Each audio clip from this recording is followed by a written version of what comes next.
in Nigeria, particularly the northeast area of the country. The Northeast Governors Forum, that's the NEGF, which comprises of the governors of Adamawa, Bauchi, Borno, and Yobe State, with the governors of Gombe and Taraba, who were represented by the Deputy Governor in his eighth meeting in Maiduguri, Borno State.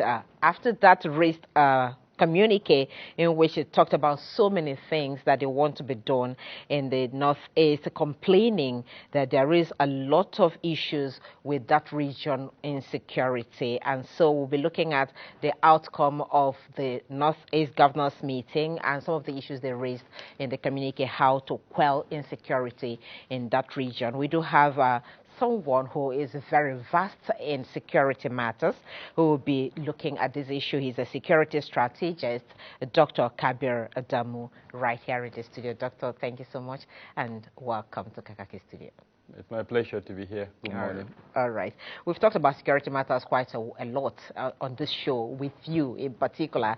I don't know whether you're seeing any difference at all since we started talking about it in terms of whether insecurity is going down or is abating or is going up or is stable. Which one? Your first analysis on that. We have a new government, and the template that the new government is using is contained in the Renewed Hope agenda. If you recall, during the elections, the Bola Tinubu Ahmed administration did put out a manifesto which it called Renewed Hope. Now, inside that document, security featured quite prominently in that document, and it listed a 7-point agenda, which includes changing the military doctrine and practice, harmonizing our database, taking control of forest and resources that are currently in the hands of gunmen, improving policing and things like that. And as you know, ministers have been appointed in most of the sectors that affect security. So Minister of Police Affairs, Minister of Defense, Minister of Interior. Most of them are still in their first few days, weeks. And they've made pronouncements around this 7-point agenda that are contained within the Renewed Hope document. Outside of that, we know that the immediate past government did put together a transition document and to hand over to the Bola Tinubu Ahmed administration, and that the administration also put together a committee which it called the Presidential Advisory Committee. And that committee has put forward a report on that includes component of security. Some of the components include this 7-point agenda I mentioned. Then others, such as climate change, have also been mentioned. And then very importantly, in the first few weeks of the administration, they came out with this food security and affordability policy.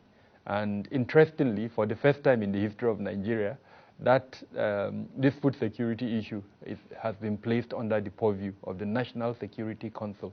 A very significant development, because what it means now is that as part of its discussions, whenever the National Security Council holds, it will look at the issue of food security and affordability. And one of the issues mentioned under that is to recover territory that is currently under the control of non-state armed groups. I'm sure you've covered reports where in the Northwest, places like Zamfara, Katsina, Kaduna, non-state actors have occupied lands that before now are being used for farming purposes.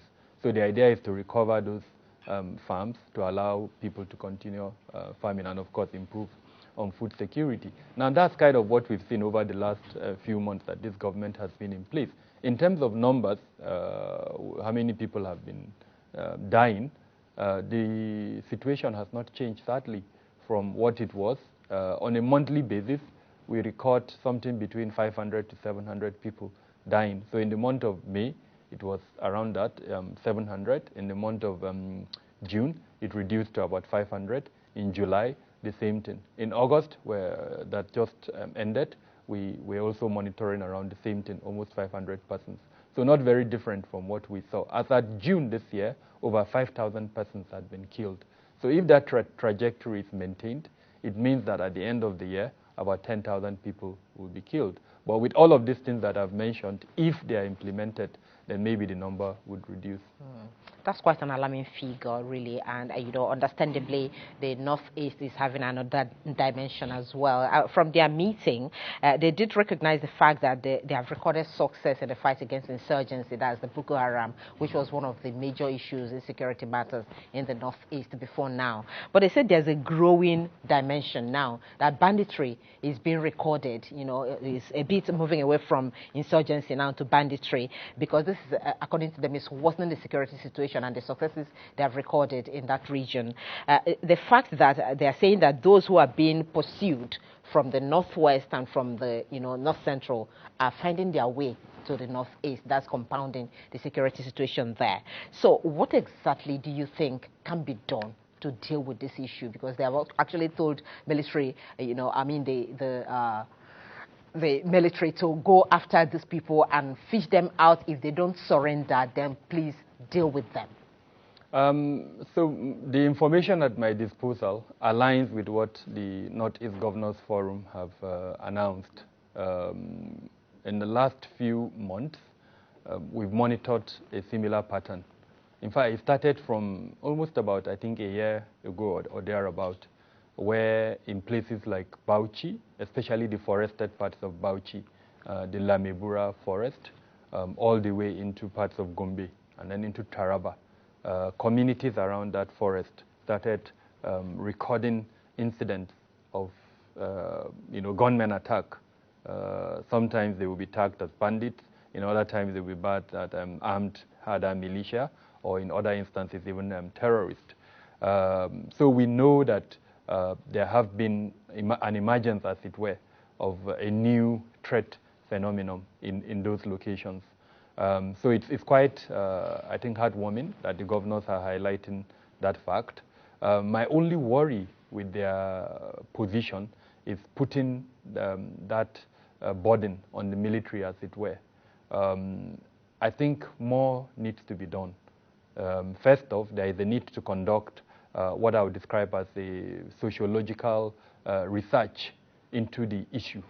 What is predisposing those particular group of people to banditry or picking up the gun?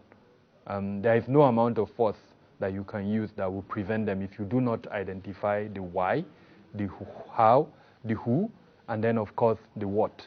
So a sociological study, research, that tells you all of these answers would help, so that you do three things. Number one, you reduce access to weapons. Because no matter how bad they are, if they are not able to get weapons, it will be difficult for them to do what they are doing. Number two, make it difficult for them to get funding. How do they get their funding? It's through kidnap for ransom, through sometimes collecting dues or whatever you want to call it from local residents in those locations, and several other components. So deny them that ability to generate funds. And then lastly, deny them the ability to get new recruits. In other words, make that profession difficult to do. Once you do that, you will suffocate it. And frankly, all of these things I've mentioned is not the military that will do it. There are other arms of the government that have responsibility for that. Number two is, instead of focusing on the military, close the gap that exists between the federal and state government. In other words, the state governors as a group should come across to the federal government and say, look, we want collaboration. We want a framework that will assist us to address this issue. If the idea is that because there are military operations in Northwest and North Central, and that is why these bad guys are moving from Northwest, North Central into the Northeast, then what is stopping the Northeast governors from shaking the hands of the governors in the Northwest and the governors in the North Central, so that there is a holistic approach to this issue to address it once and for all? Otherwise, if the military now moves from the Northwest and North Central into the Northeast, then these bad guys will now go back to the Northwest and North Central. Because frankly, and we need to call a spade, the military at the moment does not have the capacity to carry out a national operation, as it were, across all the regions to address this matter. So it's absolutely important that the governors work together as a group, shake the hands of their colleagues in the Northwest, the hands of their colleagues in the North Central, so that there is a coordinated approach they go to the federal government, and we have in place a framework for addressing this matter. We should not approach it in the haphazard manner that we are currently approaching it. For me, that would be a better approach than just restricting it to the military. Framework for addressing this matter, quite key point you made there. But let's look at some of the issues they also raised at the meeting. You said the forum is aware that some traditional rulers and other local authorities are conniving with the bandits, giving them shelter and cover to commit crime within the sub-region. And they are saying that a unanimous resolution is to decisively deal with any traditional ruler or community leader that is found to be harboring or conniving with the bandits. Now, the governors are the chief security officers within their localities, so that means they already know that these things are happening. But one would say, has anyone been arrested since this thing started happening? If you are aware, if you're pointedly saying you are aware that this is happening, and then the insurgency had continued or the banditry has continued, and then no one has been arrested, no one has been punished for that, it is now you want to decide to deal with that. But in your own findings, from your security point of view, do you think this is also a big challenge and it's happening as well? So we need to be very careful here. Traditional rulers are respected members of the society, and frankly, they have a key role that they are playing, both in terms of holding the society together, and then even the security role that they are playing. Now, no doubt, over time, there have been instances when some traditional rulers have been found either guilty or a cap of suspicion, as it were, has been placed on their head regarding their role in collaborating with criminal elements within the society, including terrorist groups. But I think it's also very important that we remember, and I think it was just on the weekend, in fact, on the same day that the governors were holding their meeting, that the Shehu of Borno, that's just one state out of the 6 or 7 states in the northeast region, announced that 48 monarchs had been killed by the Jama'at al-Ahl Sunnah al-Dawat wal-Jihad and the Islamic State in West Africa province over the period that they have been waging their campaign in the northeast. Now, 48 monarchs in a state that has 16 consuls. And so to now accuse those same monarchs of conniving with the groups like that, I think... And because most times they're also victims exactly. really of this kidnapping and banditry. Exactly. So I think that allegation needs to be interrogated. If the governors are privy to information, and I know they are chairmen of their various state security councils, so they have access to information that you and I probably don't have. What is important is, instead of making such blanket accusations, go after whatever traditional ruler is suspected of collaborating with the bandit or other criminal elements that are within the state. Arrest him and then subject him to a transparent process of judicial adjudication, where, for instance, he's found guilty, then he's prosecuted. But that responsibility rests on the government. It's not a responsibility that you and I can exercise. I think the traditional rulers do have a role to play, and we should respect that rule. Let's not denigrate them in any way. If people among them are guilty, then the best way to establish that guilt is through the judicial process. But they also have a role to identify, people who are seen to be probably strangers within their locality and probably hand them in for questioning. Isn't that part of their job? More than that, actually. There was a report by a committee. I can't remember the year that committee worked, but I think it was under former President Obasanjo. The chairman of that committee is late Sultan Dasuki.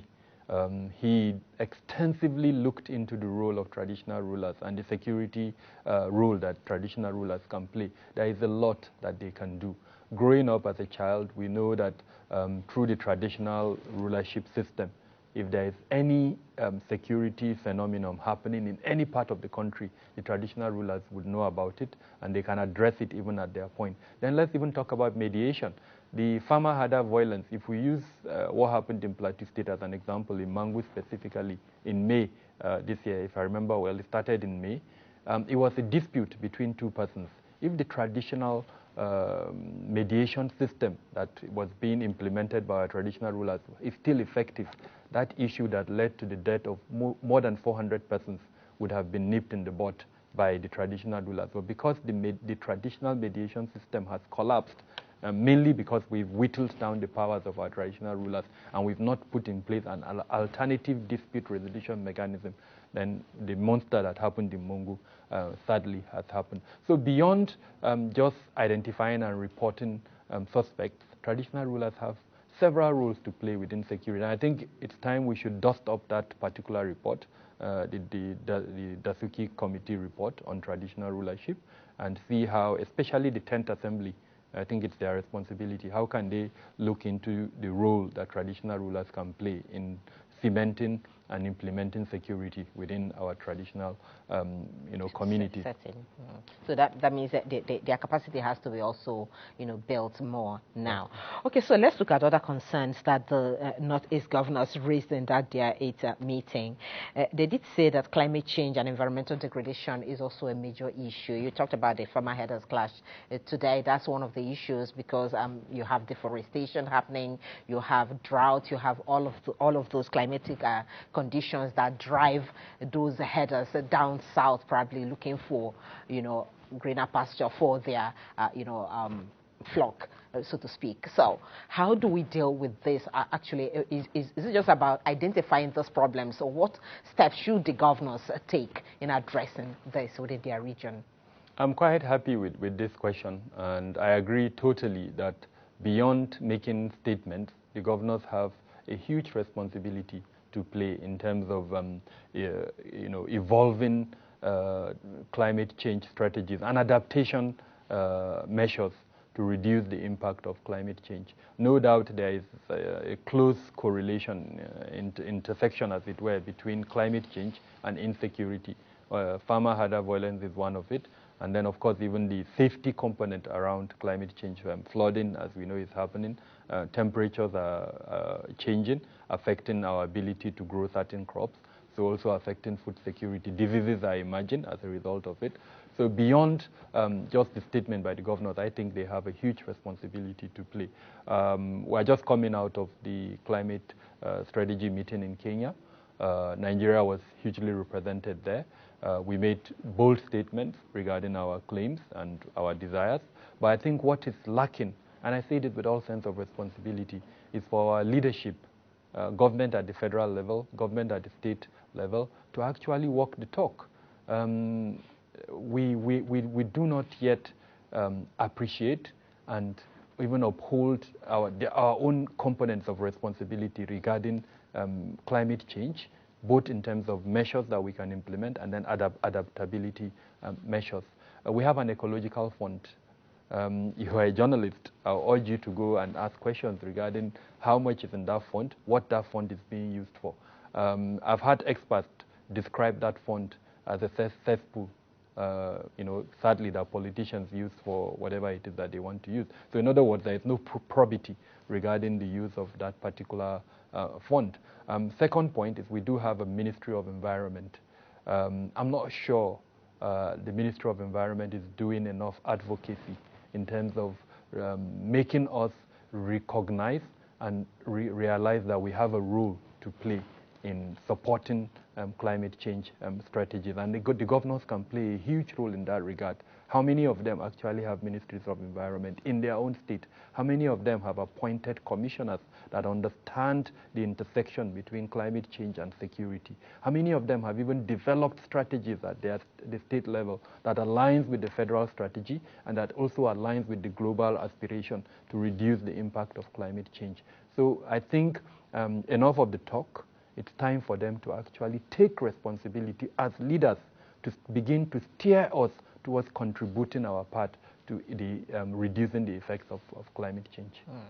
Okay, so one other issue that they raised, because their communique is quite a long one with so many points that they raised there. They also talked about the neglect of roads and railway infrastructure within the region. And I don't know if you watched our social media, segment where we have a governor's wife who was stuck on the road, where you have governors.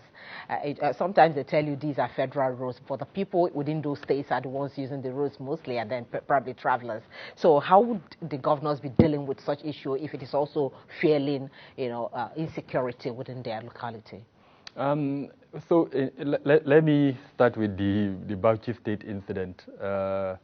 I'm really surprised, and I know Governor Bala is a very smart person. Of course, I know he loves his wife, but I think he should have a serious conversation with the security team that is deployed to head his wife. I do not understand how a professional security person would allow that kind of incident to happen. You are clearly seeing a hazard. Clearly, that hazard did not come to meet you. You met it, and then you threw caution to the wind and drove into the hazard.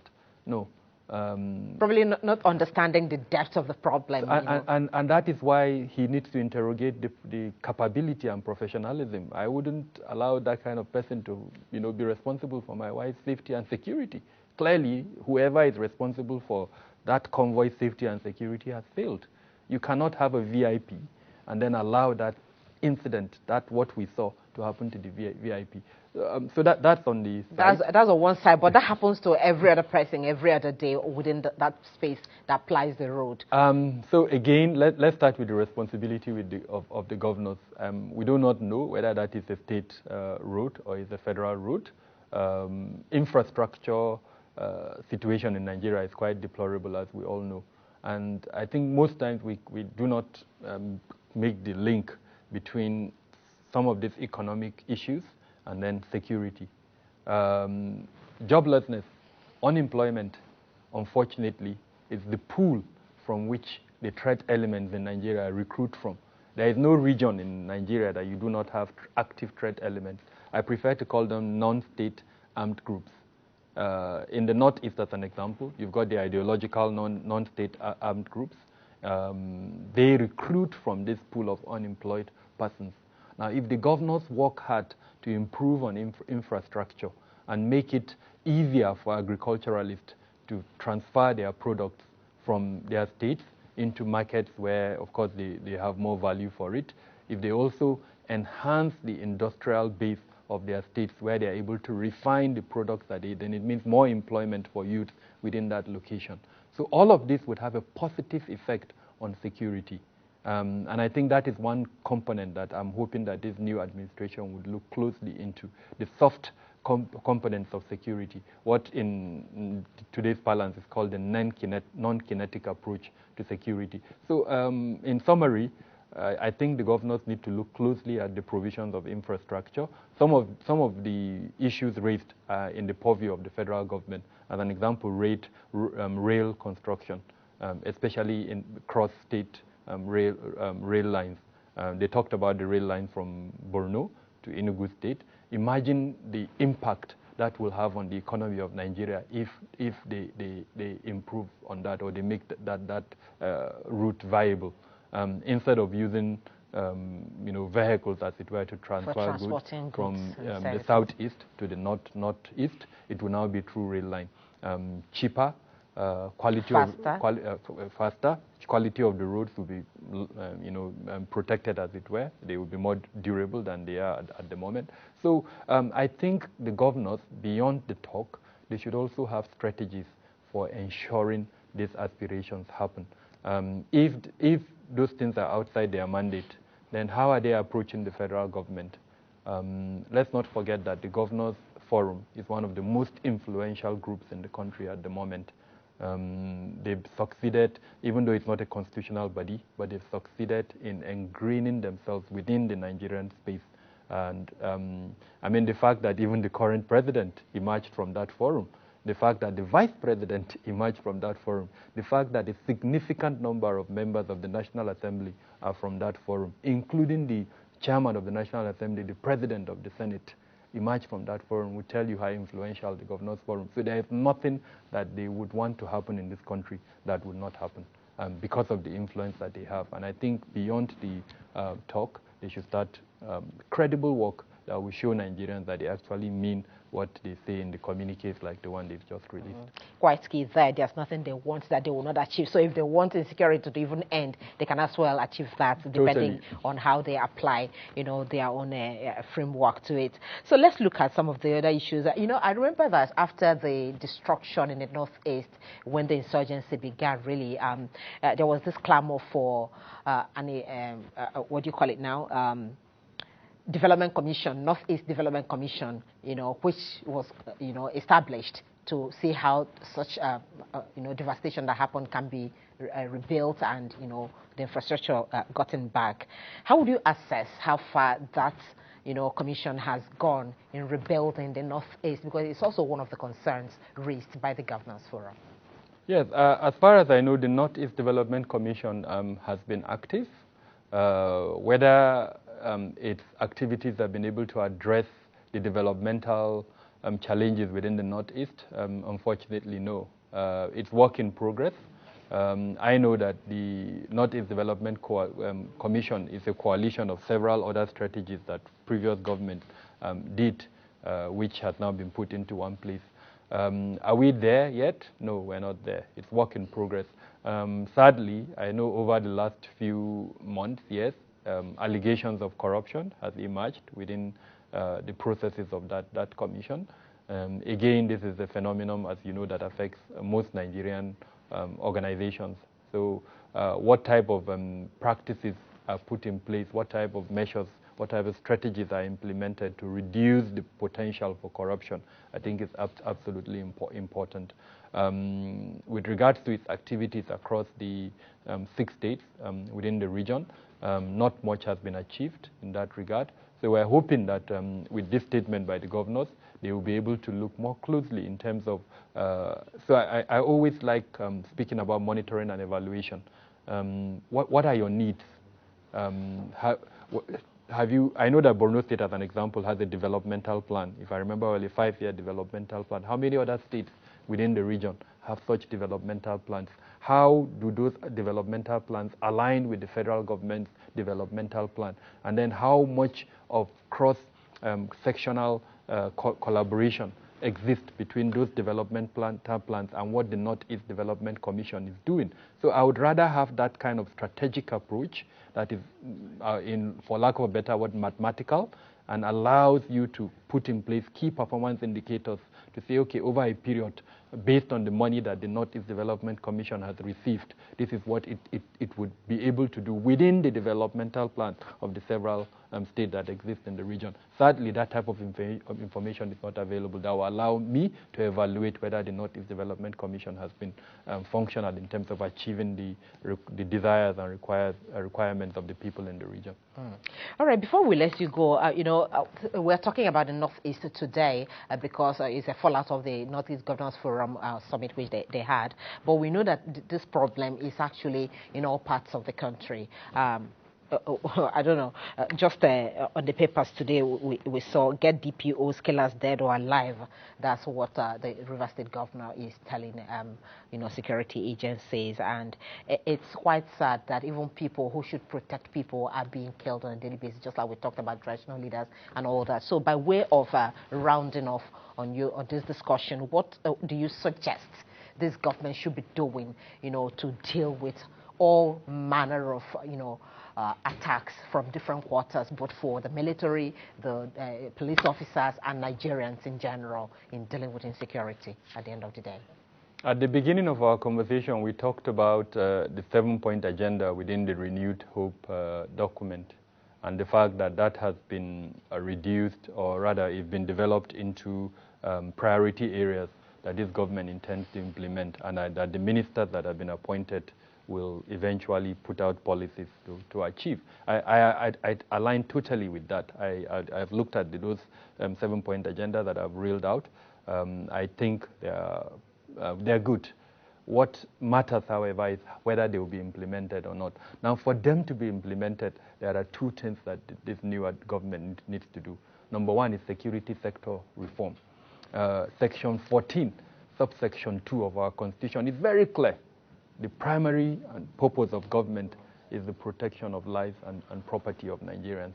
So everything the government does should be, in terms of security, should rally around that. In other words, let them assess themselves in their ability to protect lives and property in Nigeria. And what is the best way to assess themselves? Use metrics. Let the president give a presidential directive that he wants numbers, so that at the end of every month, those numbers are submitted to him. And I make bold to say, if that's difficult for them, I'm happy to help them. It's something I do in my organization. Okay. I provide those numbers. It will allow the president to know if there is progress or not. What do I mean? In the Northeast, the terrorism there, if, let's say, 1,000 people are being killed, the president will be able to know through numbers that 1,000 is reducing. Kidnapping, if 20 persons are being kidnapped in Abuja every month, the best way that the president would know that number is reducing is through numbers. Right now, we do not have that. So number 2 is security sector governance.